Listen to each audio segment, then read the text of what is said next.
Right. So anytime we have the gifts of life, it's an opportunity to do what we can do best for the glory of God. I'm here to introduce to us a beautiful book written by a lecturer and a dear friend, Reverend Dr. Emmanuel Ankara.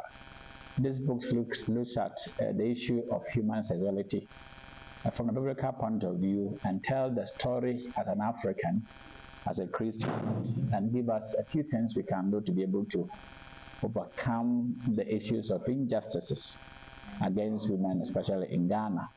So the topic is sexting and sexual injustices against women in Ghana. He uses a few of the biblical people, i.e.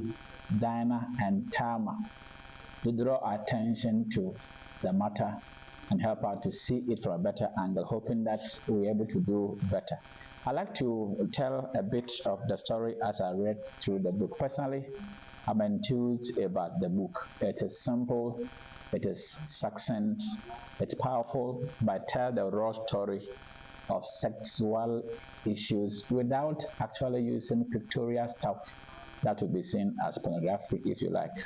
For example, in chapter 1 of the book, our sophomore draws attention to the methods by which we can look at the issues in the Bible from African point of view, looking at the essence, the substance, without losing, as it were, what the Bible tries to put to the fore, but at the same time a bit more critical in terms of the narrative.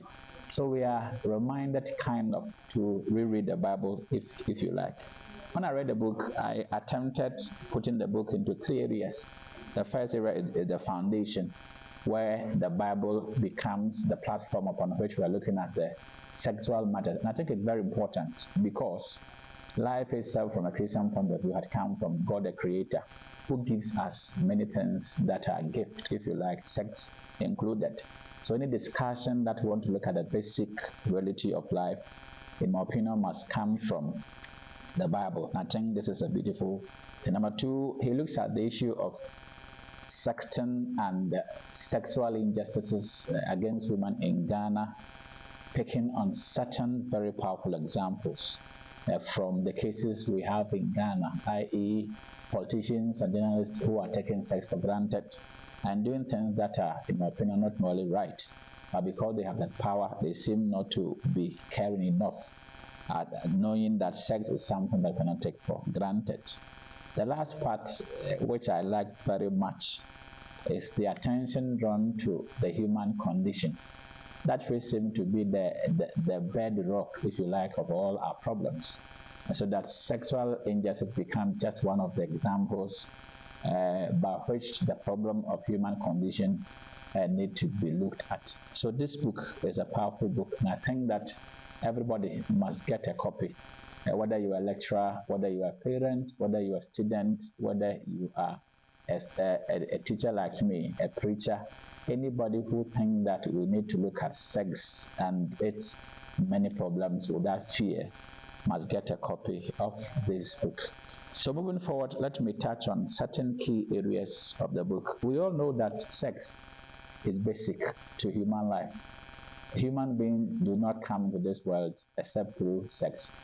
And for me, marriage, issues of the home, issues pertaining to politics, issues pertaining to spirituality seem to start from that angle, sex. So when we take it for granted, it's like we are actually collapsing the foundations of the human society. I think it's something we cannot take for granted. So in the story of Tamar, as we know from the Bible, those of us who are Christians, Tamar had gone to visit.